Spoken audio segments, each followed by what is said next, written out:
La Corée du Nord est une menace pour le monde. Il est hallucinant que la Russie, la Chine et les États-Unis, y compris M. Trump dans son premier mandat, n'ont rien fait pour empêcher la Corée du Nord de devenir une puissance nucléaire. C'est un pays ultra pauvre, mais qui en même temps s'est doté par mille moyens, mille trucages, mille corruptions, d'armement nucléaire. Ce qui d'ailleurs est aussi en train de se préparer en Iran si on n'y prend pas garde. Il y a des pays comme ça qui passent à travers les gouttes et qui deviennent des puissances nucléaires. Cette puissance nucléaire est une menace d'abord pour le Japon, pour la Corée du Sud, pour les États-Unis à distance, et aussi pour ceux qui l'ont laissé faire, c'est-à-dire la Russie et la Chine. Alors, la Russie, pourquoi est-ce que la Corée du Nord va en Ukraine? Parce que l'armée de la Corée du Nord ne s'est jamais battue. Et donc, s'ils ont l'idée d'un conflit pour leur propre territoire, ils ont intérêt à ce que leurs troupes soient déjà aguerries en ayant participé à un conflit.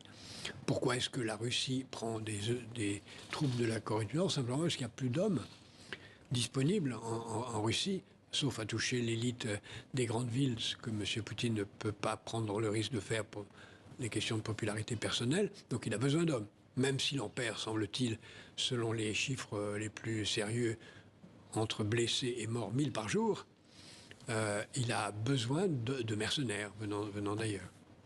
Justement, il faut quand même rappeler que Donald Trump est le seul président américain qui, en 2019, a foulé le sol nord-coréen. Il a réussi à établir un dialogue avec le dirigeant nord-coréen. Non, ça ne servait à rien. Non, non. Mais est-ce que justement, ça ne peut pas être un atout? Est-ce que ça ne peut pas justement permettre d'apaiser les choses? Non, c'est comme aller voir M. Hitler ou M. Poutine, ça ne sert à rien.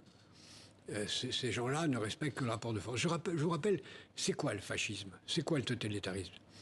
Un fasciste ou un totalitaire, c'est quelqu'un qui vous dit « Votre point de vue ne m'intéresse pas, la seule vérité qui compte, c'est « ferme ta gueule ». Voilà. Et ça, c'est le point de vue de M. Poutine, c'est le point de vue de Kim Il-jung, et c'est pas en aller écouter quelqu'un qui pense « cause toujours, ça ne m'intéresse pas », qu'on va faire avancer les choses. M.